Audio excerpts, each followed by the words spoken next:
주님의 은혜가 함께 하시기를 축복합니다. 사도행전 강해 오늘 17번째 시간, 코로나 이후의 답이 초대교회에 있다, 이런 제목입니다.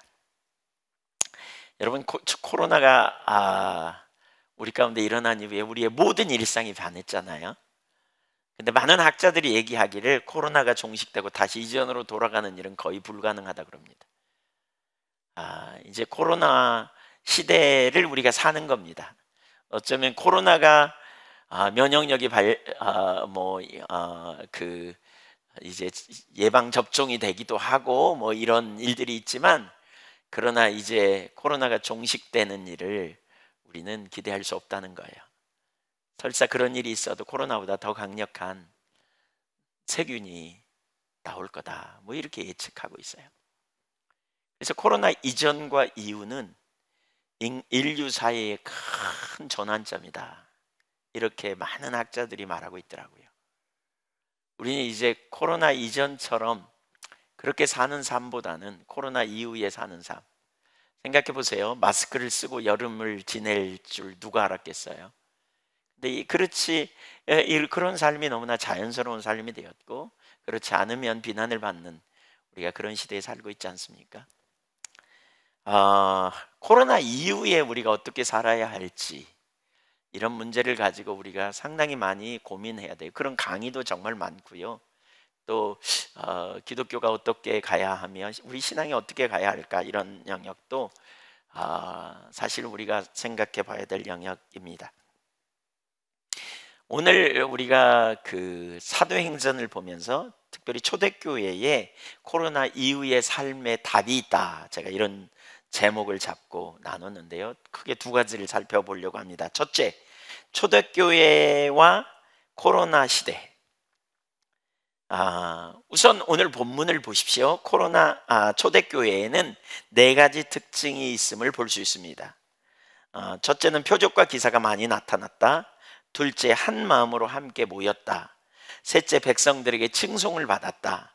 넷째, 믿는 자들이 더 많아졌다. 하나씩 살펴보겠습니다. 첫째, 표적과 기사가 많이 나타났습니다. 사도행전 5장 12절을 같이 읽어볼까요? 사도들의 손을 통하여 민간에 표적과 기사가 많이 일어나매. 여기 초대교회는 표적과 기사가 많이 일어났다. 얼마나 놀라운 역사가 일어났는지, 특별히 표적과 기사 중에 병 고침의 역사, 귀신 쫓겨나는 역사가 많이 일어났는데 15절과 16절을 같이 읽어볼까요? 심지어 병든 사람을 메고 거리로 나가 침대와 요 위에 누이고 베드로가 지날 때 혹 그의 그림자라도 누구에게 덮일까 바라고, 예루살렘 부근의 수많은 사람들도 모여 병든 사람과 더러운 귀신에게 괴로움 받는 사람을 데리고 와서 다 나음을 얻으니라. 사도들의 손을 통해 강력한 치유의 역사가 일어났습니다. 얼마나 강력한 치유가 일어났는지, 사람들은 베드로의 말과 그의 기적을 행하는 역사에 깊은 인상을 받았고, 그를 하나님의 사람이요 그리스도의 사도로 인정했으며 그에게 가까이 감으로 병이 나을 것이라고 믿었던 것이죠. 사도들을 통해 강력한 치유의 역사가 나타난, 그래서 병든 사람을 메고 나와가지고 길에다 둔 거예요. 베드로를 개인적으로 만날 시간이 없으니까 혹시 지나가다가 그림자라도 덮이면 치유될까 하여. 좀 미신적인 요소가 있어 보이죠?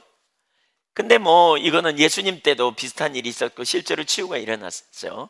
예를 들면 그 12의 혈류증으로 앓던 여인이 예수님 옷자락을 잡고 치유가 일어나는 것도 비슷한 일이라고 우리가 말할 수 있어요. 그러니까 그들이 그만큼 치유를 사모했고, 또 베드로의 사도권을 인정하고 베드로를 통해서 행하신 하나님의 역사를 인정했던 것이라고 볼 수 있어요.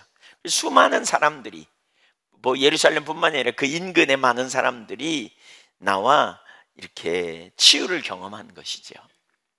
사실 이 치유의 사건은 사도들의 기도가 응답된 것이라고 할 수 있어요. 4장 29절을 볼까요? 주여 이제도 그들의 위협함을 굽어보시옵고 또 종들로 하여금 담대히 하나님의 말씀을 전하게 하여 주시오며 손을 내밀어 병을 낫게 하시옵고 표적과 기사가 거룩한 종 예수의 이름으로 이루어지게 하옵소서 하더라. 사도들의 기도는 아주 단순했어요. 뭐라고요? 저들이 유업하고 있는데 하나님 살펴봐 주세요. 사내들인 공예가 유업하는데 한번 봐주세요. 하나님 이거 알고 계시죠? 이거 보시죠? 그러면서 뭐라 그럽니까? 그런 상황 속에서 우리로 담대히 복음을 전하게 하옵소서. 이 뭐예요? 분명한 소명의식이죠. 담대히 복음을 전하게 하옵소서. 그러면서 30절에 그 복음을 전할 목적으로 병자를 그러니까 병을 낫게 해달라고, 또 표적과 기사가 거룩한 종 예수의 이름으로 이루어지게 해달라고 기도하는 거죠. 여기 표적과 기사는 이적을 가르치죠. 표적이라 그래요. 표적은 사인을 의미하거든요. 그러니까 질병 치유 그 자체는 그러니까 복음 전파를 위한 수단이었던 걸 볼 수 있어요. 사도들은 표적과 기사가 일어나는 목적이 복음 전파에 있다는 거예요. 복음 전파를 위한 수단으로 나타나게 해달라고. 질병 치유 그 자체가 목적이 아닙니다. 병자가 치유되고 눌린 자가 자유케 되는 일 매우 귀한 일이죠. 그런데 근본적인 목적은 어디로 있냐? 영혼 구원, 그리스도를 주로 고백하는 공동체로 나가도록 초청하는 거예요. 그러니까 치유는 표적으로서 예수님이 그리스도라는 사실을 증거하여 그들이 예수님을 구주로 영접하는 자리에 이르도록 하는 게 목적이에요. 특별히 치유는 표적이죠. 그 표적의 또 한 가지는 뭐예요? 하나님 나라가 이 땅에 임한 증거죠. 하나님 나라가 왔다는 것을 알리는 증거예요. 그래서 마태복음 12장 28절에 그러나 내가 하나님의 성령을 힘입어 귀신을 쫓아내는 것이면 하나님의 나라가 이미 너희에게 임하였느니라. 하나님 나라가 임한 증거로서, 표적으로서 치유를 말하고 있는 거죠. 그래서 우리가 치유를 통해 죄인들이 주님을 믿고 제사함 받아 천국을 소유하도록 하기 위함이라는 것을 기억해야 돼요. 오늘날 우리 가운데 치유가 더 강력하게 나타나기를 사모해야 돼요. 우리 그러한 역사들이 오늘 많이 우리 가운데 거치고 있죠. 사실 치유가 강력하게 더 우리 가운데 나타나기를 우리가 열망하고 사모해야 돼요. 물론 오늘날에도 계속 그러한 치유를 하나님 많이 하고 계시고요. 또 예한교회도 그런 치유를 많이 일으키고 계세요. 중환자가 치유되는 역사들 일어났고요. 그런 일들이 많이 회복이 일어나고 있는 거죠. 우리 정말 중병에 걸렸던 분들이 회복되는 일들, 또 이런저런 치유가 일어나는 것들을 우리가 경험하는데, 그런 역사가 더 일어나기를 우리가 선포해야 돼요. 예수님은 병자가 천국 복음을 선포하시면서 동시에 병자를 치유하셨잖아요. 우리도 사도들처럼 사명의식으로 충만하여 그 일이 이루어지기를 위해 하나님의 능력이 나타나기를 간절히 사모하고 나가야 돼요. 표적과 기사를 통해서 복음이 전파되는 그런 일들이 오늘날 우리 가운데도 더 일어나기를 우리가 사모해야 되겠고요. 특별히 이 시대의 복음 증거를 위해서 그러한 능력이 더 나타나기를 우리가 간절히 갈망해야 되겠어요. 제가 전에 섬기던 죽정교회, 거기는 106가구가 사는데 한 성씨를 가졌다 그랬죠. 광산 이시 죽정파. 복음이 증거되는 게 얼마나 어려운지 사람들이 교회를 아주 우습게 여기고 전혀 받아들이지 않는, 그래서 무엇보다 절박하게 하나님의 은혜를 구하고 이 지역에 복음을 전할 수 있도록 기도하는 가운데 하나님께서 임재하시면서 치유의 능력이 많이 나타났어요. 사실 많은 사람들이 그 동네에 그런 소문이 났어요. 아프면 교회 가야 되겠습니다. 이렇게. 아프면 교회 가야 되겠습니다. 이렇게. 하나님이 놀라운 역사를 이루면서 그걸 기회로 사람들이 교회에 오면서 마음을 열고 놀라운 역사를 경험하는 이런 일들을 보게 된다는 거죠. 이런 역사들, 그런 일들을 우리가 더 사모하고 기대해야 되는. 오래전에 이스라엘의 성지순례 가가지고요, 우리 김진용 선교사님과 같이 그 성지순례를 가는 가운데 그 부엘세바에 갔는데 거기 한 유대인이 이렇게 왔어요. 저희 부부하고 이제 김진영 선교사님 부부하고 4명만 있는데 앉아서 쉬고 있는데 그 유대인이 이렇게 올라왔어요. 여자분이. 그래서 그분에게 선교사님이 이렇게 복음을 전하더라고요. 근데 안 받아들여요. 그러면서 뭐라 그러냐면 예수가 어떻게 동정녀가 아기를 낳냐 막 이런 식의. 그래서 저희가 잠깐 같이 가서 그러니까 그 선교사님 우리가 기도해 줄 테니까 좀 받을래 그랬더니 매우 쿨하게 그래 좋다 그러고는 와서 앉았어요. 근데 기도하는 가운데 저에게 이런저런 감동을 주셨어요. 그분의 어깨와 무릎이 아픈 그런 감동. 그 얘기를 했더니 깜짝 놀래요. 어떻게 알았냐고. 그러니까 선교사님이 열심히 설명하더라고요. 하나님의 능력인데 그걸 모르겠냐. 하나님의 종들인데 우리가.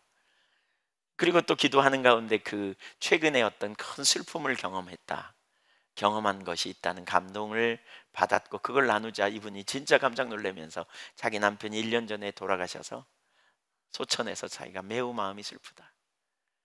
이 2가지 사건으로 그 은여의 마음이 확 열렸고요. 기독교에 대해서 엄청 관심을 갖는 상태. 사실 이런 일이 일어나야 돼요. 우리 가운데 더 많이 나타나기를 우리가 사모해야 돼요.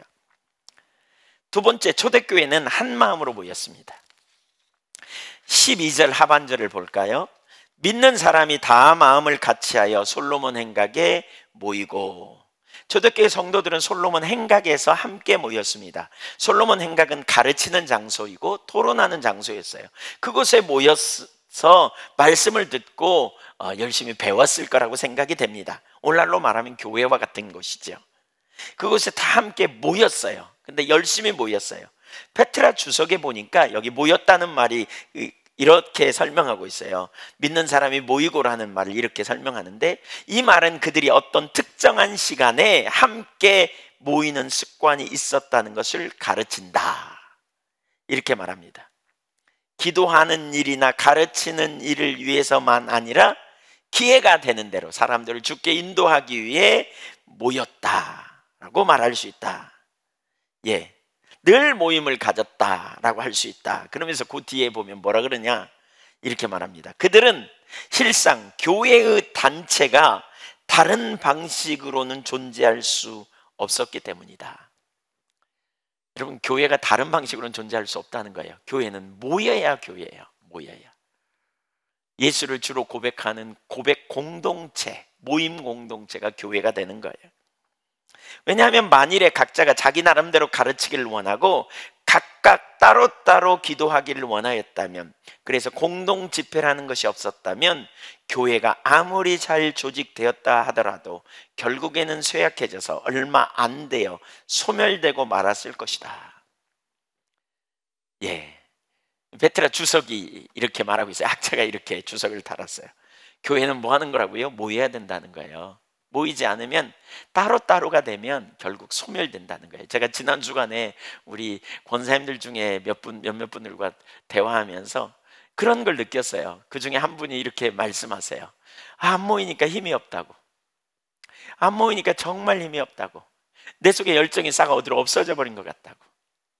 그냥 주님 찾아야지 그러는데 나른하고 느슨하게 그냥 다 없어져 버리더라, 이런 표현을 하시더라고요. 코로나 팬데믹으로 우리가 함께 지금 모이지 못하고 있죠. 너무나 안타까운 일입니다. 그래서 우리가 이렇게 온라인으로라도 사실 모일 수 있고, 저녁 기도회도 여러분 열심히 참여하고요. 물론 이제 오늘부로 아마 해제될 거고 내일부터는 모일 수 있을 텐데 부지런히 모이기를 힘써야 합니다. 초대교회, 교회는 다른 방식으로 존속되는 게 아니에요. 교제도 나누고, 그렇죠? 이런 일들이 일어나야 돼요. 또 무엇보다 중요한 것은 모일 때 어떻게 모였느냐, 한 마음으로 모였다, 다 한 마음이 되었다, 이렇게 말해요. 그것은 모든 공동체의 결정을 존중했고, 모난 모습, 모난 행동으로 돌준된 모습을 갖는 사람이 없었다는 거죠. 서로를 배려하고 이해하고 돌보는. 그들은 한 방향을 바라봤어요. 그들은 하나님 나라 시민권으로서 공동체 의식을 가지고 있었고, 그들은 복음을 전하는데 온 힘을 쏟았습니다. 그래서 모든 공동체가 서로를 돌보고 서로 하나 되어 하나님 나라와 영광을 위하는 일에 하나 됐어요. 어떻게 이렇게 하나 된 일이 초대교회에 가능했을까? 친한 관계를 유지함일까? 어떤 이익 때문이었을까? 아닙니다. 진정으로 한 마음이 될 수 없습니다. 그런 생각을 가지고는, 그런 동기 가지고는. 진정으로 하나가 되려면요, 하나님 중심에 있어야 돼요. 자기를 기쁘게 하려는, 자기를 과신하는 옛 자아를 부인하고 하나님 중심적인 자리에 서야 가능해요. 사실 우리가 자기 중심적으로 돌아가면 순식간에 뭐죠?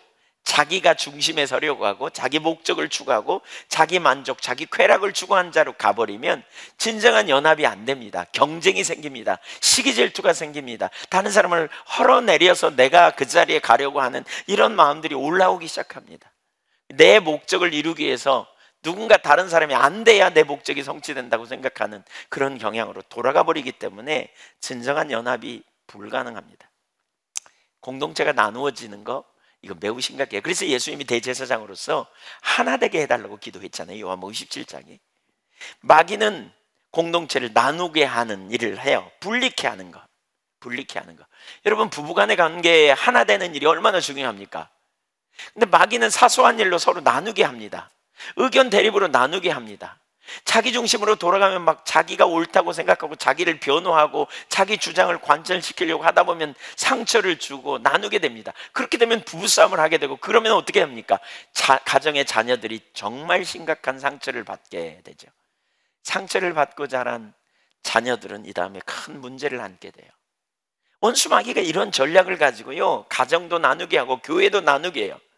오늘날 우리 한국 교회 심각하죠. 사람들이 교회를 부정적으로 보는 것도 문제지만 진짜 문제는 내부적으로 갈라졌다는 거예요, 교회가. 오늘날 교회 가운데 분열과 다툼이 얼마나 심한지 몰라요. 많은 교회들이 분쟁이 일어나 다투고 교회가 해야 될 사명을 감당치 못하는 일이 어제 오늘의 일이 아닙니다. 제가 아는 어떤 교회는 10년 전에 그런 다툼이 있는데 지금도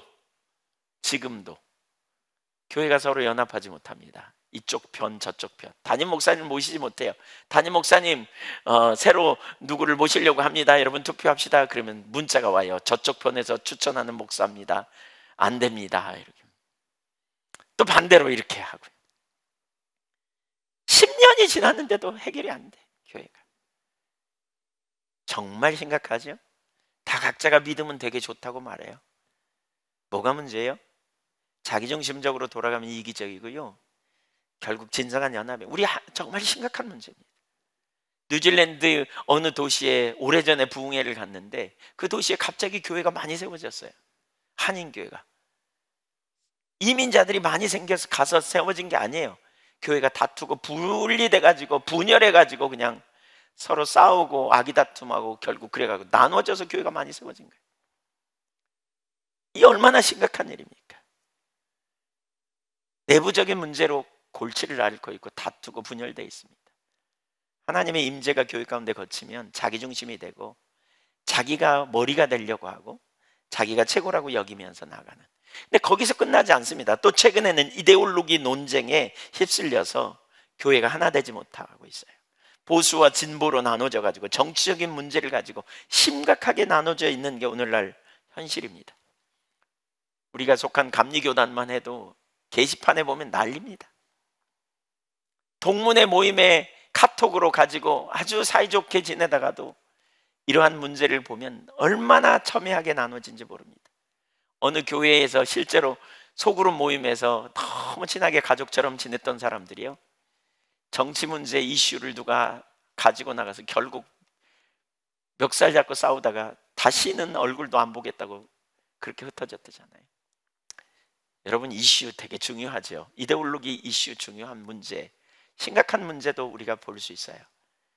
근데 우리가 하나님 찾는 것보다, 신앙보다 정치가 위로 가면요, 마귀에게 노란합니다.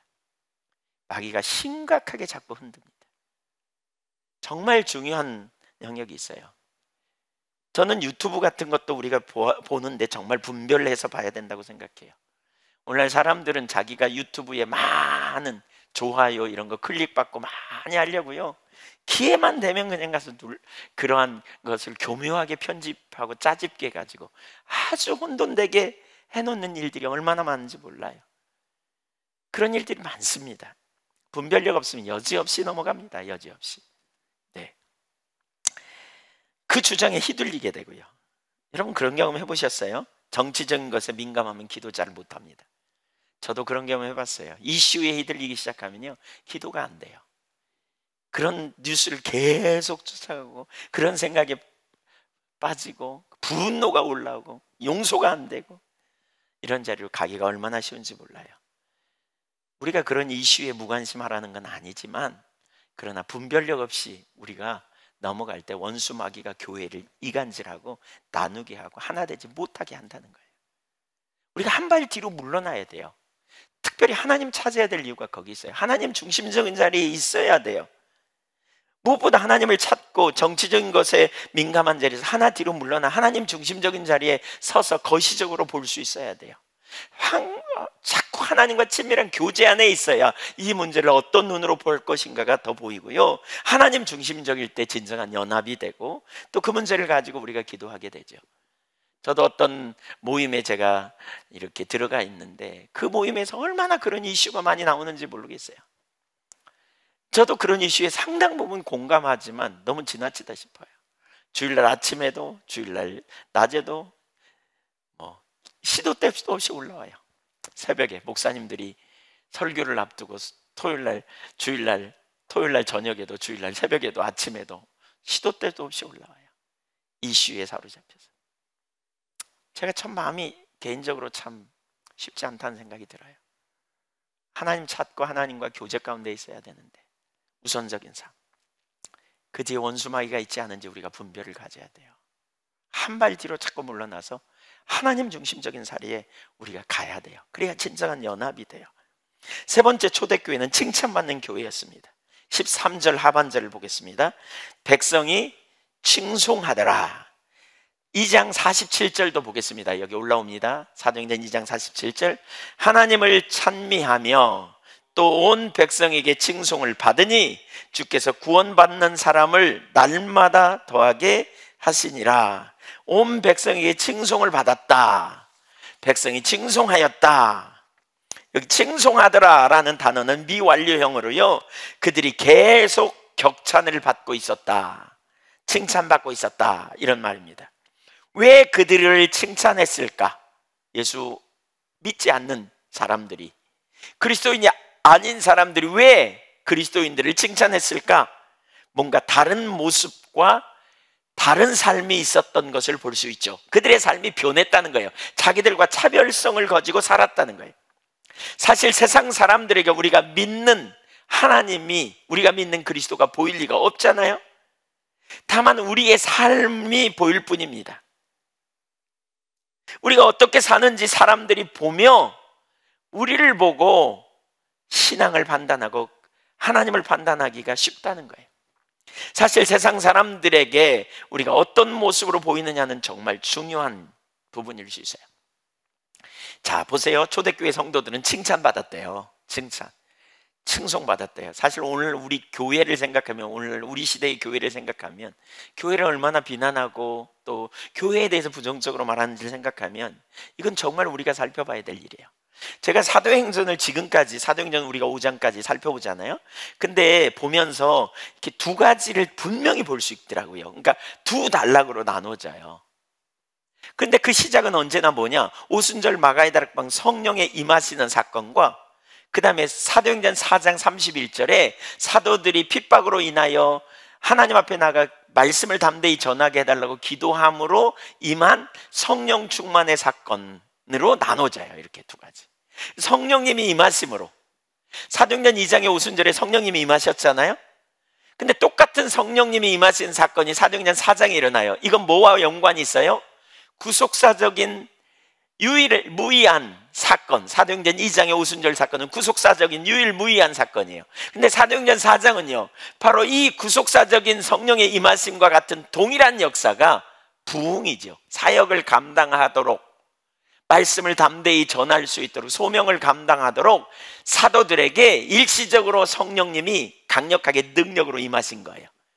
그래서 페트라 주석에도 보면 여기 성령으로 충만했다는 구절은 에베소서 5장 18절에 나온 지속적으로 성령 충만한 것과 다른 종류의 성령 충만인 것을 거기 말하고 있어요.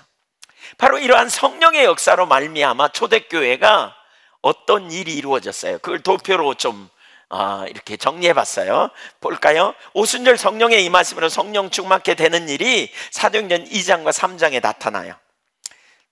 첫 번째로 담대히 말씀을 선포했습니다. 성령이 충만하면 담대히 말씀을 선포하게 됩니다. 두 번째, 한 마음으로 모이기를 힘썼습니다. 마음이 하나 됐어요. 성령 충만함으로. 그래서 모이기를 힘씁니다. 세 번째, 재물을 나누어 가난한 자들의 필요를 채워주었습니다. 가난한 자들의 재물을, 자기의 재물을 팔아서 가난한 자들을 위해 기꺼이 나누기를 힘썼습니다. 네 번째, 백성들의 칭송을 듣고요 구원받는 사람들이 더해졌습니다. 다섯 번째, 표적과 기사, 안전뱅이 치유가 되는 사건, 사도행전 3장에 일어난 사건이죠. 그 일이 일어났습니다. 네, 이게 하나의 그 단락입니다. 성령의 임하심으로 이런 일이 일어났어요. 그런데 그 사건 사이에 두 번째 단락이 있기 전에 핍박이 일어나죠. 사내들인 공회에 잡혀가는 일. 그러면서 이제 두 번째 일이 여기 일어나죠. 뭡니까? 핍박으로 인한 기도응답으로 성령 충만케 됨. 이게 4장과 5장에 나타납니다. 첫째, 담대히 말씀을 선포합니다. 성령 충만하니까요, 담대히 말씀을 선포해요. 4장 31절에 보면 담대히 말씀을 전하더라 이렇게 말하고 있거든요. 그 다음에 두 번째로 한 마음과 한 뜻을 가지고 그들이 모이기를 힘씁니다. 4장 32절에 모이기를 힘쓰고요, 5장 12절에 보니까 한 마음에 한 뜻이 되고 5장 12절에 모이기를 힘씁니다. 그들이 함께 모였습니다. 세 번째, 재물을 팔아 나누고 가난한 자들을 돌아봅니다. 4장 32절부터 37절까지 보면 그 일이 일어납니다. 똑같습니다.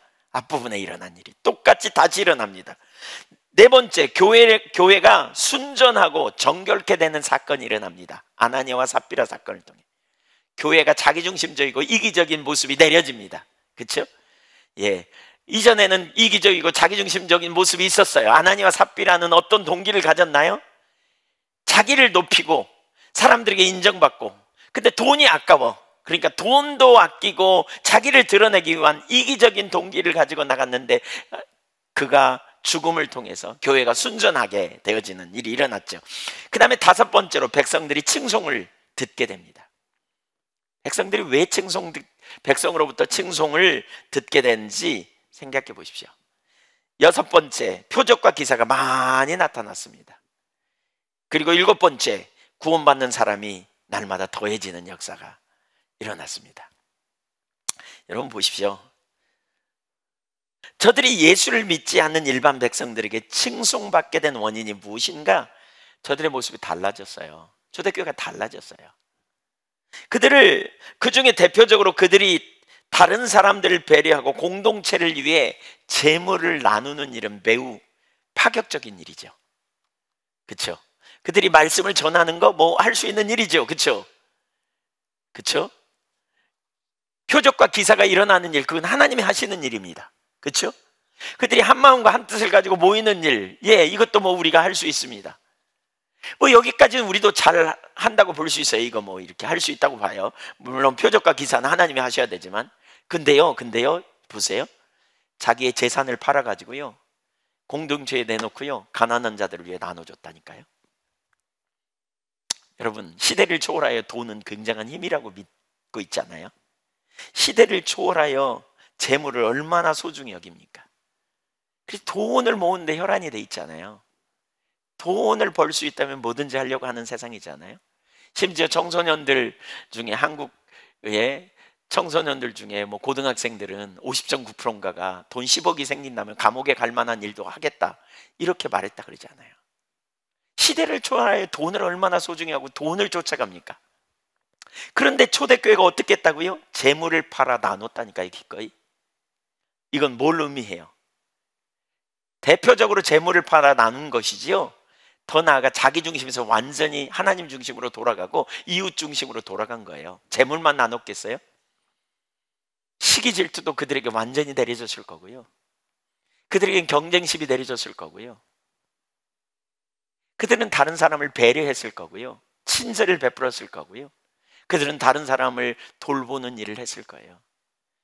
온유와 절제와 친절한 삶, 이런 일들이 그들의 삶 가운데 있었을 거예요. 초대교회 성도 중에 누군가를 만나면 자기중심적인 삶이 내려져서 배려하고 돌보고 나누고 이런 일들이 있었을 거라니까요. 재물을 팔아 나눌 정도 됐다면 다른 모든 부분은 그들의 삶에 당연히 나타나는 모습이었을 거예요. 이웃을 사랑하는 실제적인 삶. 제가 오늘 그 제목을 코로나 이후 우리가 살아가야 될 삶의 답이 초대교회에 있다 이렇게 말했잖아요. 언제부턴가 안티 기독교가 나오더니 기독교에 대한 반대 세력이 나오죠. 코로나19 이후에 교회에 대해 부정적인 사람들이 급격하게 늘어나고 있습니다. 우리가 피부로 느끼죠. 뭐 인터넷에서 교회 얘기만 나와도 개거품을 물고 죽자고 달려들며 악플을 다는 이들 적지 않습니다. 칭찬받는 교회와 너무나 거리가 멉니다. 부정적인 시각을 가지고 교회가 어떤 지역에 들어온다 그러면 혐오시설 취급하는 사람들 적지 않습니다. 심지어 기독교인들마저도 기독교를 비판하고 기독교를 싫어합니다.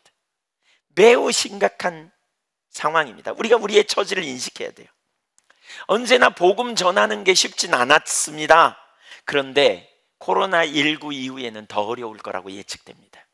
불을 보듯 뻔합니다.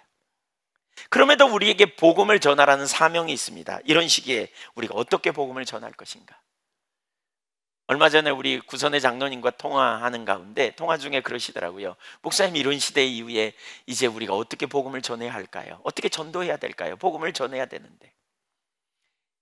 그 질문이 저에게 굉장한 울림으로 남아 있었어요. 어떻게 복음을 전해야 할까? 어떻게 해야 될까? 초대교회에서 그 대안이 보입니다. 보십시오. 최근에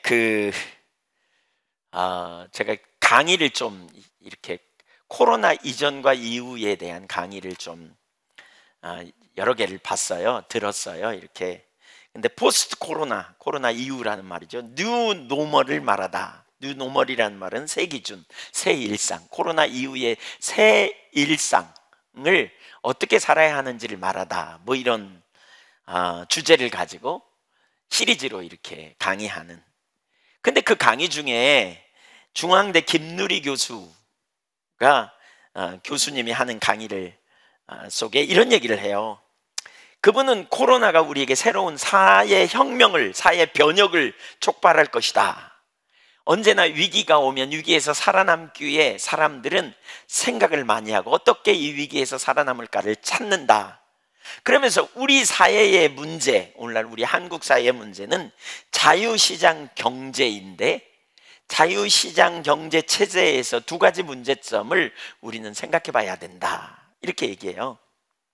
그 중에 하나는 뭐냐면 야수 자본주의라고 말해요. 자본주의 시장 경제는 효율적으로 인간의 욕망을 충족시켜 주는데 이 자본주의 시장 경제 체제죠. 자율 경제 체제를 경쟁 체제를 내버려 두면 사람을 잡아먹는 야수 자본주의가 된다는 거예요. 야수 자본주의. 그러니까 이건 우리에게 아주 익숙한 일입니다. 그러니까 뭐죠? 경쟁을 해가지고 이기는 사람이 독식하는 거예요. 그러니까 우리가 살아가는 사회 구조 체제가 열심히 노력해서 열심히 해가지고 많이 얻어내는 사람이 그냥 살아남는 그런 체제라는 거예요. 그러니까 자본주의 체제에서는 반드시 뒤처지는 사람들이 있고 그 뒤처지는 사람들도 살 수 있도록 도와주는 국가 체제가 있어야 된다. 근데 우리나라는 그게 잘 안 된다. 이제 이분은 이렇게 말해요. 그래서 자본주의 시장 경제, 무한 경쟁 체제에서 야수 자본주의에서 실업과 불평등의 문제와 불안과 빈곤의 문제가 따라온다. 이렇게 말하냐. 그러면서 이분이 뭐라 그러냐. 그렇기 때문에 우리나라가 전 세계 OECD 국가 중에 자살률이 가장 높은 나라 18년 동안 1위를 뺏긴 적이 없대요. 너무나 많은 사람이 자살해요. 철학적인 문제로 인간이 무엇인가 이렇게 고민하다가 자살하는 게 아니라 시장 경쟁 사회 속에서 막 뭔가를 얻어내려고 하다가 극단에 몰려서 결국 자살하는 사람들이 너무나 많다는 거죠. 경쟁에서 이긴 자가 독식하는 것이 너무나 당연하다고 생각하는, 그래서 그러다가 경쟁에서 밀리면 자살하는 일이 많다는 거예요. 또 우리나라가 22년째 세계에서 1위를 차지하는 것 중에 하나가 산업재해라는 거예요. 산업재해. 일하다가 죽는 사람이죠. 일하다 떨어져 죽고 일하다가 그냥 너무 일하다가 과로사로 죽고. 왜 그렇게 안 하면 못 먹고 사니까. 이게 지나치다는 거예요. 이것을 막아내지 못하는 이유는 자유시장 경제를 추구하기 때문에 그렇다는 거죠. 그래서 인간이 가장 기본적으로 누려야 될 권리, 주거, 의료, 교육. 먹고 사는 거, 그렇죠? 잠자는 거. 그 다음에 병원에 가면 아프면 병원에 가서 치료받는 거, 의료 교육, 의료 서비스, 이런 것들을 잘 못 누리게 되고 비참하게 될 수 있다는 거죠. 또 한 가지 이분이 이제 말하는 것 중에 하나는 자전거 자본주의라는 거죠. 야수 자본주의, 자전거 자본주의. 그러니까 이런 것들을 우리가 깊이 생각하며 변화가 일어나야 된다. 이제 이걸 얘기하는 거예요. 자전거 자본주의는 뭐냐? 자전거는 어떻게 해요? 열심히 굴러가야 돼요. 바퀴가 2개니까. 근데 그 열심히 굴러가는 게 뭐냐? 뭐가 관련이 있느냐? 생산과 소비라는 거예요. 열심히 생산이 되어져야 되고 또 한쪽에서는 열심히 소비해야 돼요. 그래서 자본주의 사회에는 소비가 미덕이다 그런 표현하잖아요. 열심히 만들어내면 열심히 팔아줘야 돼요. 그래야 자전거가 굴러가듯이 자본주의가 굴러가. 사실상 문제가 뭐냐면 수요가 없는데 생산을 해야 자본주의가 굴러가기 때문에 계속 만들어낸다는 거예요. 그래서 과잉 생산이 문제고, 과잉 생산이 되면 그 생산을 소비하도록 계속 사람들에게 쇠뇌 작업을 해야 된다는 거죠. 그래서 테레비가 오늘 우리에게 보여주는 게 뭐냐? 이 김누리 교수는 그렇게 얘기해요. 소비하라, 소비하라, 소비하라. 그런 메시지를 계속 던진다는 거죠. 그래서 이제 그분의 예가 그거예요. 옷장을 쫙 열어보면 옷이 쫙 가득 차 있는데 보면서 그런다는 거죠. 입을 게 하나도 없네. 그러면서 또 옷을 산다는 거죠. 왜요? 유행. 이걸 누가 만들어냈느냐? 자전거 자본주의에서 만들어낸 체계라는 거죠. 유행 체계를 만들어 소비하게 만드는. 근데 이게 뭐가 문제냐면요. 다음 세대가 쓸 것을 미리 끌어다 써버린다는 거예요. 다음 세대가 누려야 될 그러한 그 물질을 미리 끌어다가 써버리는 거예요. 우리가 그런데 되게 길들여져 있죠. 자전거, 그러니까 소비하라고 하는, 소비가 미덕이다 이런. 그렇게 되면 미래 세대가 쓸 것을 미리 끌어다 써버려서 심각한 문제가 된다는 거죠. 사실 여러분, 코로나에 대해서 말하는 걸 보면 인간의 책임이라는 얘기가 굉장히 많이 나오거든요. 우리의 책임. 무슨 문제입니까? 환경 생태학적인 문제라는 거죠. 지구를 인간이 잘못 사용했다는 거예요. 인간이 지구를 사용하는 비율이 1990년대는 14%였대요. 인간이 지구를 사용하는 비율이. 근데 2000년대 들어서 인간이 지구를 사용하는 비율이 77%로 늘어났대요. 너무 써버린다는 거죠. 막 개발하고 막 쓰고, 아프리칸 밀림을 막 베어다가 우리가 편리한 세상을 위해서 막 사용하는 이런 일들이 너무나 많았다. 그래서 지대한 환경 파괴, 인간이 너무 많은 공간을 차지했다는 거죠. 그래서 심각한 문제가 왔다는 거예요.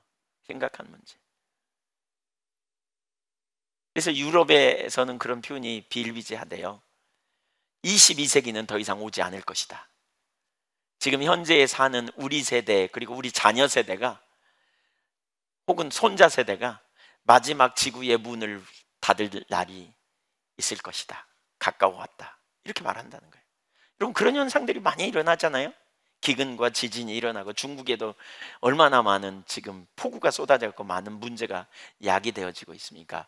미국에 불이 나가지고 얼마나 많은 심각한 문제가 야기되고 있습니까? 남극에 큰 그 빙하의 밑에 구멍이 뚫리기 시작해가지고 뜨뜻한 물이 들어가서 빙하가 녹아지기 시작하고, 빙하가 녹아지면 매우 심각한 일이 일어나게 된다는 거죠.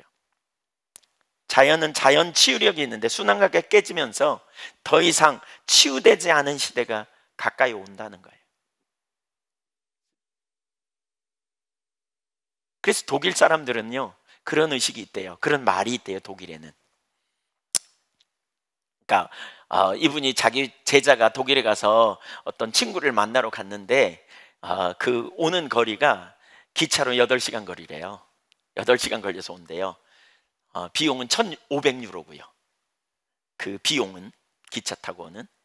근데 비행기를 타고 오면 1시간 만에 온대요. 그리고 비행기 값이 500유로래요. 그러면 우리는 여러분 같으면 뭘 타겠어요? 당연히 비행기죠. 왜요? 효율성. 예, 효율성을 따지는 거죠.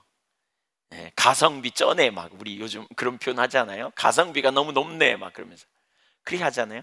근데 그 친구는 비행기 안 타고 기차 타고 왔대요. 독일 사람들이 그런 말을 한대요. 그런 표현이 있대요. 비행기가 지구온난화에 가장 큰 영향을 미치기 때문에 소비하는 일을 부끄럽게 여겨야 한다. 그래서 비행기 타는 걸 부끄럽게 여기는 그런 문화가 있대요.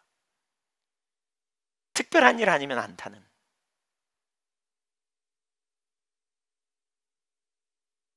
그래서 유럽 사람들은 소비할 때 82%가 죄책감을 느낀다잖아요. 우리하고 너무나 다른 환경 속에 있는 거죠. 그래서 그러면서 김누리 교수가 새 기준을 가져야 된다 이렇게 말하거든요. 다시 생각해야 된다는 거예요. 이 같은 주제로 또 다른 강의를 하는 조한혜정 교수, 연세대학교 명예교수인데 이분은 전 세계은행 총재인 김용의 말을 인용하면서 이렇게 말해요. 이런 상황에 우리 각자가 할 일이 있다. 팬데믹 시대에 우리가 할 일이 있다. 3M에서 3E로 바뀌어야 한다. 이렇게 말해요. 3M이 뭐냐? 머니, 마켓, 미. 돈, 시장. 마켓은 시장이죠. 나, 미는 나죠. 그러니까 사람들이 이렇게 살아가는 거죠. 자기 중심에 있다는 거예요. 오늘날 시장 경제 체제, 경쟁 체제, 무한 경쟁 체제. 그렇죠? 시장의 논리에 맡긴다라고 말하니까 시장에서 내가 살아남기 위해 나를 위해서 돈을 많이 끌어모으는 그런 가치관, 그런 패러다임을 갖는 세상을 우리가 살고 있다는 거죠. 이 자본주의와 연결되어 있는 거죠.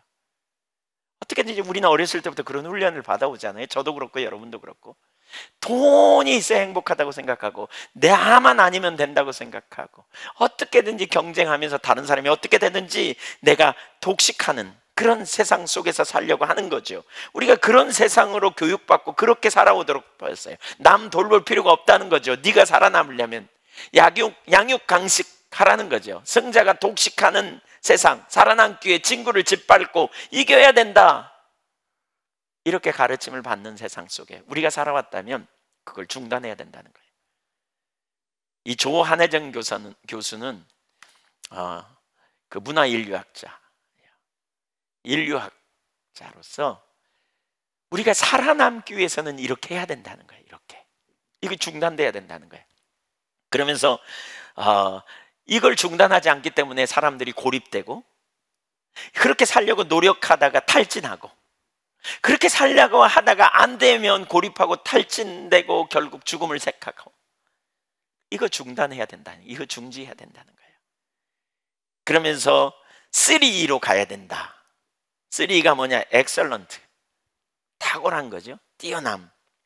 그 다음에 engagement, 약속 혹은 약혼, 관계성 안에서 사회적인 어떤 위치에 우리가 차지해 있음을 기억하는 이런 영역이고요. 그 다음에 에틱, 윤리죠, 윤리. 그러니까 한마디로 공동체 의식을 가지고 공동체적인 의식 안에서 윤리를 가지고 공동체 유익을 위해 우리가 가진 재능을 탁월하게 사용해야 된다. 그 말입니다. 앞에 3M은 돈을 지향하는 사회예요. 자기중심적인 사회예요. 그런 경향성에서 돌아서서 어디로 가라? 공동체를 생각해라. 어디로 가라? 이웃을 사랑하라. 관계를 중시 여기라. 이런 자리로 가야 된다는 거예요. 그러면서 여기에 핵심 덕목을 3가지를 소개하는데 그게 뭐냐? 돌봄, 소통, 공동체적인 삶이라고 말해요. 서로 돌보고 소통하고 나누고 삶을 나누고 교제하고 관계를 회복하고 그 다음에 공동체적인 삶이 회복돼야 된다. 여러분 이거 어디서 많이 봤죠? 어디서 봤습니까? 초대교회입니다. 초대교회. 초대교회입니다. 저는 이 부분을 강의를 들으면서, 제가 강의를 사실 오래전에 들었고요, 이전에 들었고요. 근데 이 설교 준비하면서 보면서 야, 이거 너무 놀랍다, 이런 생각이 제가 들었어요. 여기 안에 해답이 있구나. 제가 조한혜정 교수한테 메일을 보낼까? 해답이 성경에 있다고, 초대교회로 돌아가야 된다고, 신앙이 살 길이라고. 그러면 예수 믿는 분인지 잘 모르겠지만 초대교회에 그 답이 있어요, 여러분. 초대교회에. 코로나 이후에, 그러면서 이분은 그 인류학자잖아요, 문화 인류학자. 그러면서 뭐라 그러냐면, 문화를 쭉 연구해 보니까, 살아온 문화를 연구해 보니까 환경이 바뀌면 거기 적응 못하는 사람은 죽어가더라, 도태되더라, 이렇게 말하면서 코로나 이후에 살아남는 해결책이 있다. 그게 뭐냐? 서로 돕기 시작해야 된다. 소통하고 돌보고 공동체 의식으로 가야 된다. 이제 뭔 일을 추구하고 시장 경제에서 나만 위해서 살아가는 사람은 도태될 수밖에 없다, 이렇게 가르치는 거예요. 이렇게 이걸 말하는 거예요. 그렇게 될 수밖에 없다는 거예요, 이분은 단언적으로. 그래서 그런 세상으로 가야 된다, 이렇게 지금 살아남기 위해서. 이게 해결책이에요. 그 해결책이 어디 있냐? 성경에 나와요. 여러분, 성경에도 비슷한 얘기가 나와요. 그분하고 비슷한 얘기가 있어요. 보세요, 여러분, 하나님의 성령께서 강력하게 임하고요, 이런 일이 일어나니까 보세요. 돈을 쫓아간 사람은 함께 못 살아요. 누굽니까? 아나니아와 삽비라 보세요. 3M을 추구하는 사람, 아나니아와 삽비아는 그러잖아요. 자기를 높이기 위해서 돈을 추구하고, 그렇죠? 자기중심적인 자료로 나만 아니면 돼, 뭐 이런 의식 가지고 있는, 못 살아나잖아요. 초대교회는 그런 사람 못 살았어요. 초대교회는 그런 사람 함께 할 수 없었어요. 우리의 의식이 변화되지 않으면 안 돼요. 하나님 중심적인 가치관, 제가 너무나 자주 오랫동안 나눴죠. 가치관의 혁명이 일어나야 된다고. 아담이 타락하면서 자기중심적인 가치관으로 돌아가서 돈이 세상의 힘으로 권력을 우리의 힘으로 여기는 세상에서 우리는 돌아서야 진정한 능력이 있다고 우리가 전에 정말 많이 나눴잖아요. 코로나 이후에 살아남는, 학자들이 주장하는 살아남는 길을 제시하는데 정확하게 성경에 있습니다. 그 모범이 우리가 지금 읽어가는 초대교회입니다. 돈 중심에서 관계 중심으로 전환되는 겁니다. 그들은 소통했고요, 그들은 돌보았고요, 그들은 공동체적인 삶을 위해 함께 모였습니다. 전도, 이제 우리가 예수님을 따라가야 돼요. 초대교회로 가야 돼요. 코로나 이후에 교회에 대한 부정적인 의식이 있다 할지라도 우리가 바로 초대교회 성도처럼 우리가 갈 때에 하나님 앞에 영광을 돌리고 전도하는 길이 열리게 될까요? 우리는 삶으로 하나님의 영광을 위해 믿음의 선택을 해야 합니다. 이기적이고 자기중심적인 삶에서 내려서서 진짜 그리스도인답게 살아가야 됩니다. 무한 경쟁 사회에 길들여진 우리는 돌아서서 이제 협력하고 친구로 여기고 섬기고 더불어 사는 삶을 추구해야 돼요. 사실 이런 이야기는요, 코로나 때문에 나온 게 아니에요. 그 이전에도 4차 산업사회가 되려면 어떻게 해야 되느냐? 친구들과 협력하는 공동체적인 일이 이루어져야 된다. 이제 그런 사회가 올 것이다. 이렇게 이미 많은 학자들이 얘기했었던 바로 그 일이죠. 4차 산업사회가 도래하면 그런 일이 있을 거다. 근데 성경이 그걸 우리에게 정확하게 제시해 주고 있는 거죠. 우리를 승리케 하신 주님의 은혜로 이제 그리스도의 향기를 우리가 나타내는 일을 해야 돼요. 우리가 다른 사람 안에 하나님이 계심을 볼 때에 그들의 행동이나 말, 아니면 굳이 말을 하지 않더라도 그 순수한 새로움이 그들의 마음을 감동시키게 되는 일이 일어나잖아요. 교회에 대해서 부정적인 어떤 사람이 있다고 쳐보세요. 오늘 교회에 말도 꺼내지 마. 근데 알고 봤더니 내 가까이에 있는 사람이 예수 믿는 사람이야. 저 사람이 교회 다니는 줄 잘 몰랐는데 저 사람은 항상 새로워. 저 사람은 배려가 있고 섬김이 있어, 나눔이 있어.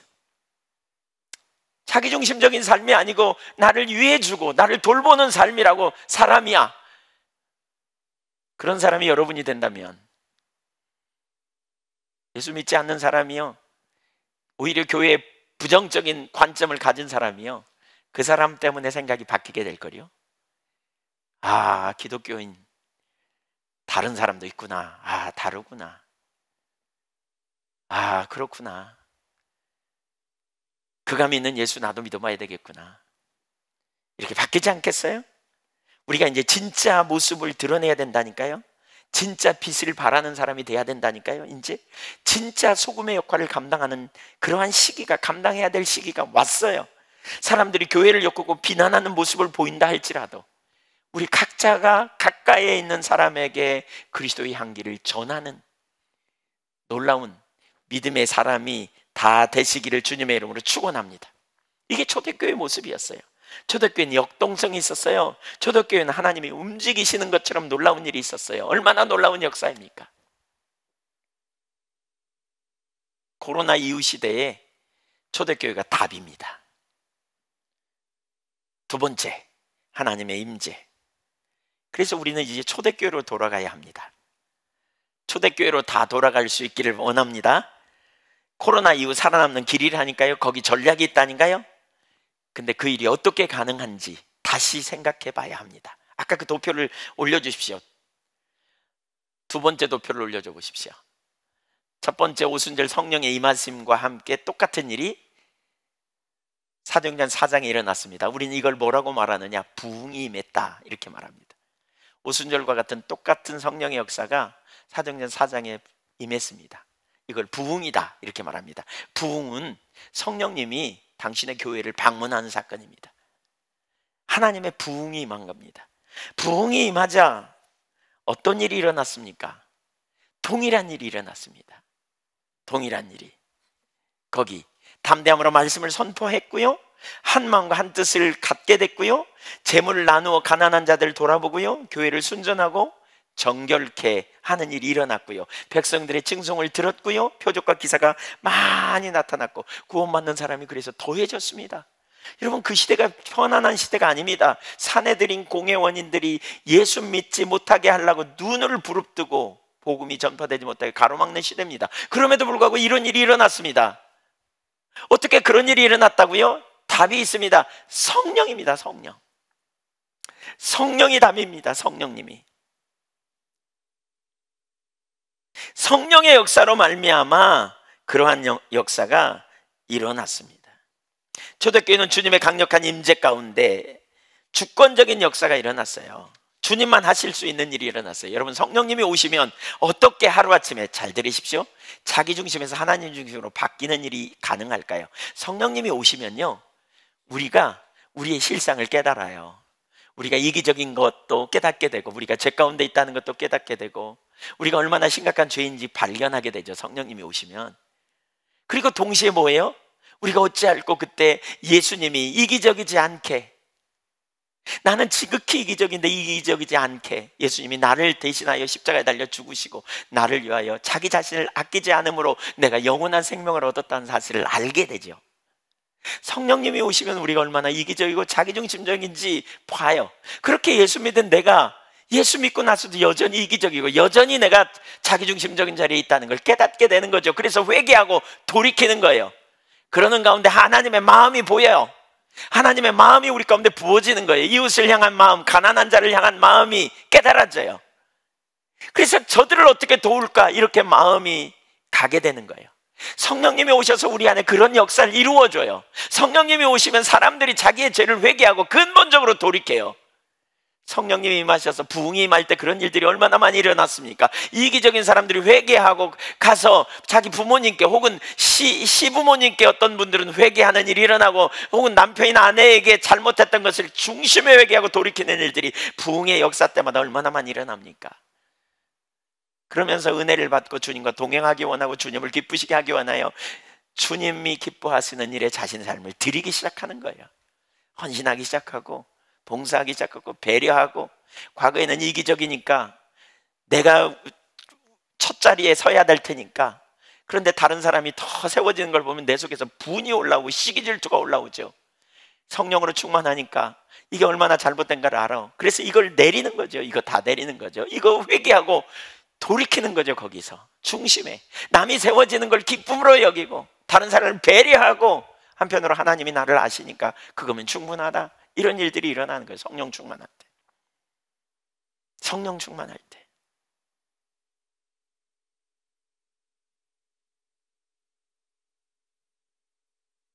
그래서 공동체 의식을 갖는 거죠. 우리가 같은 방향을 가지고 우리가 어디로 가는지를 보는 거예요. 아버지의 목적이 이루어지면 충분하니까 아버지의 목적과 아버지의 뜻이 이루어지기를 위해 기꺼이 우리의 삶을 드리고 헌신한 자로 가는 거예요. 그냥 주님의 일이 이루어지는 게 너무 신나고 귀하고 감사해서 어떻게든지 하나님 뜻이 이루어지기를 위해. 돈이 우리 인생의 미래가 아님을 알아요. 주님이 우리의 미래임을 알아요. 그래서 기꺼이 나누는 거죠. 베푸는 거죠. 친절을 베풀고 서로 사랑으로 돌보고 소통과 나눔, 섬김, 성령 충만함으로 일어난 사건이에요. 성령 충만 이후에 같은 일이 일어났어요. 오순절 성령의 임재가 있은 이후에, 사도행전 4장에 그 성령의 충만한 이후에 바로 그런 일이 일어났어요. 이런 와중에 또 한 가지 사건이 일어났죠. 아나니와 삽비라 사건이에요. 이미 살폈지만 헌금 얼마 했느냐의 문제를 말하는 게 아니에요. 땅을 팔았고 일부만 바쳤다고 문제가 아니에요. 문제는 거짓말했다는 거예요. 문제는 자기중심적으로, 그렇죠? 자기중심적인 자리에 있는 거예요. 헌금을 바치겠다는 동기에 바나바 사람들의 인기를 얻는 것을 보면서 시기질투가 올라와서 자기가 그 일을 얻어야 되겠다 생각했는데 또 다른 한편으로 돈이 너무 아깝거든요. 그러니까 일부를 감춘 거죠. 철저히 그는 자기중심을 숨기고 그리고 교회 가운데 인기를 얻고 자기가 사람들에게 칭송을 받기 원하는 자리에 간 거죠. 하나님께서 교회를 진리의 토대에 세우기 위해 정결하게 한 사건이라고 할 수 있어요. 하나님께서 주권적으로 거기 임재하셨고 결국 아나니와 삽비라는 죽음을 당합니다. 그 결과로 사람들이 어떻게 반응했는지가 5절과 11절에 나옵니다.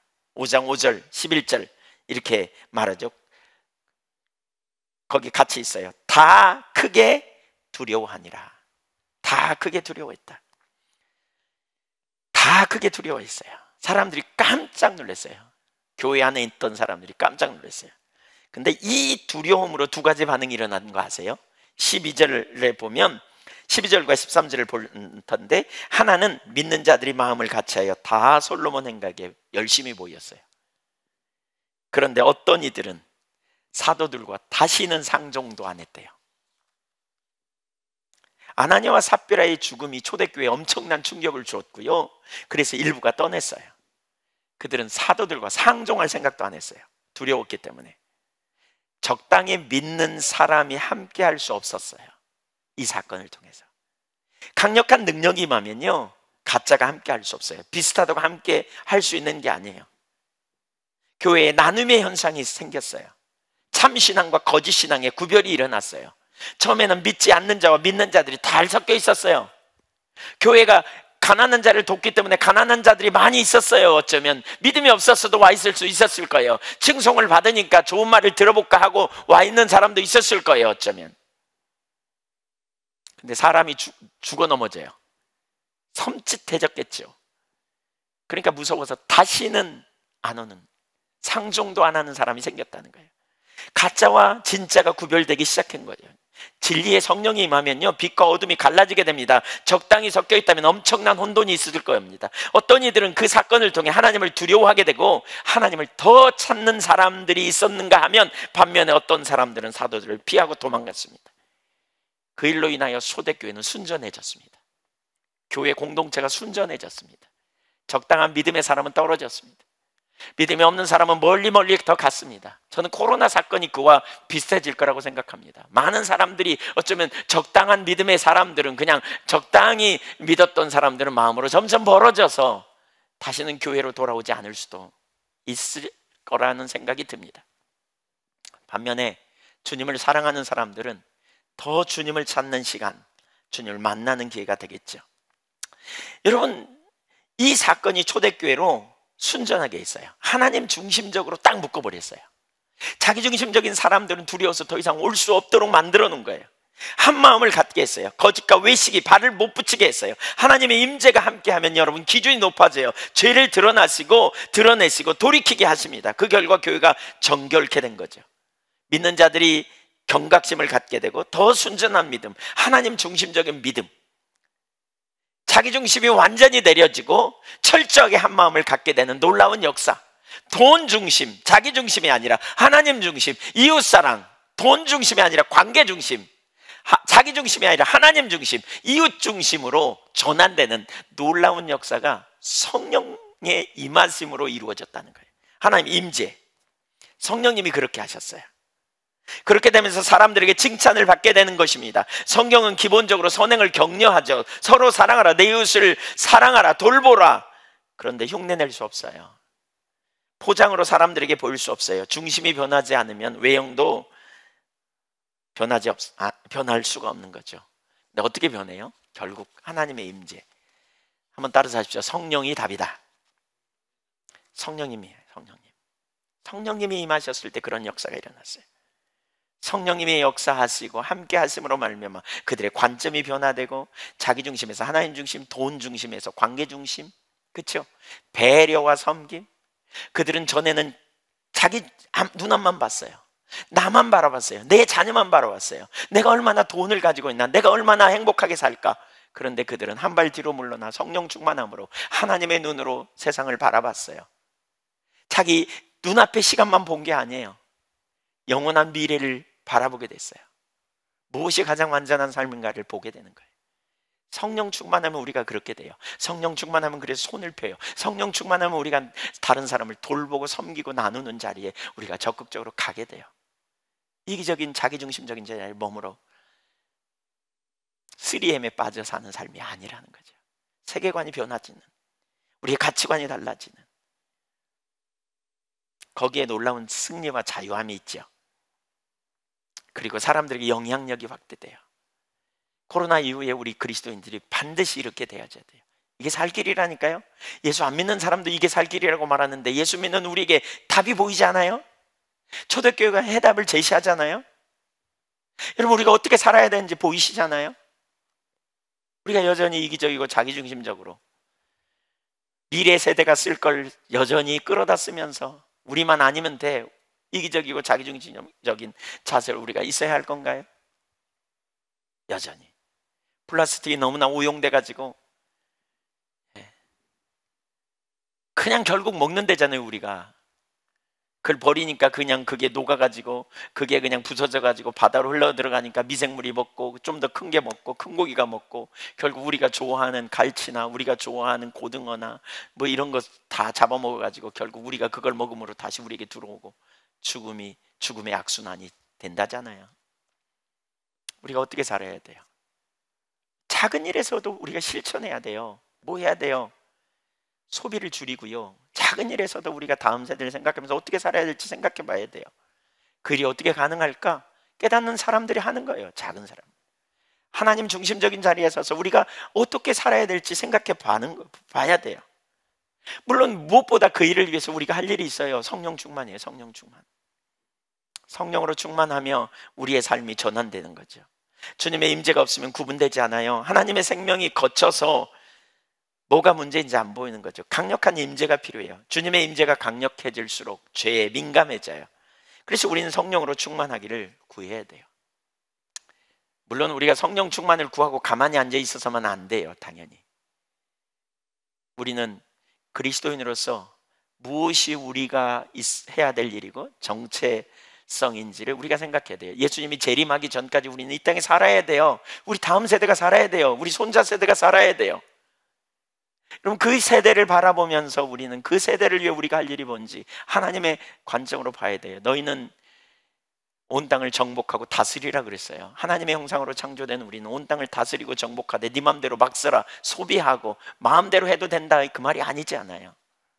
우리의 다음 세대에게 우리가 이 땅을 어떻게 물려줄 것이고 또 우리가 소외되고 또 그러한 구조적인 문제가 있는 어려움 당하는 우리의 이웃들을 우리가 어떤 자세로 돌보고 우리 공동체가 어떻게 섬겨야 되는지 우리가 믿음으로 원스텝 하면서 한계를 경험한다면 그때마다 우리가 더 성령으로 충만케 해달라고 주님 앞에 간절히 사모하고 나가야 돼요.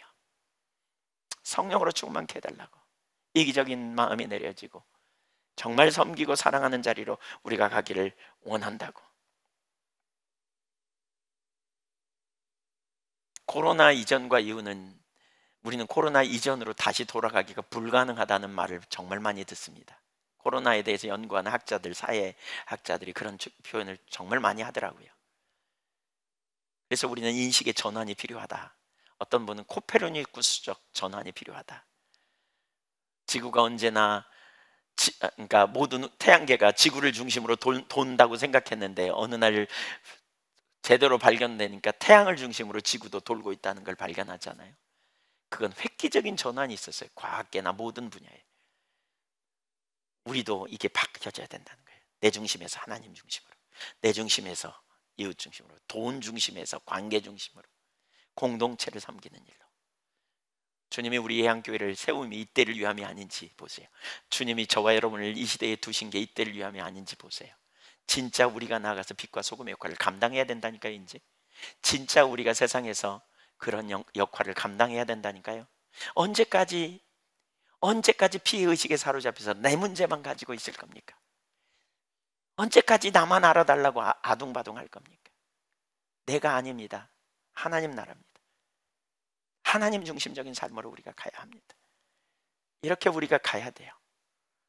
팬데믹 이후에 살아남는 비결이라고 문화인류학자가 얘기하잖아요.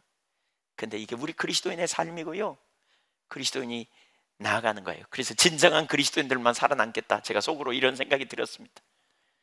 진정한 그리스도인들만 이제서 살아남겠구나. 세상 사람들이 그렇게 살지 못해요. 여러분, 성령님의 역사로만 가능해요. 우리가 성령 충만을 구하고요, 은혜를 구하고요, 주님 은혜 가운데 정말 새롭게 하시는 주의 은혜를 우리가 갈망하며 주님 앞에 믿음으로 나가는 저와 여러분이 되기를 간절히 소원합니다. 성령 충만을 구하십시오. 성령으로 충만하기를 사모하십시오. 능력으로 임하여 달라고 간절히 사모하면 좋겠습니다. 같이 기도하겠습니다.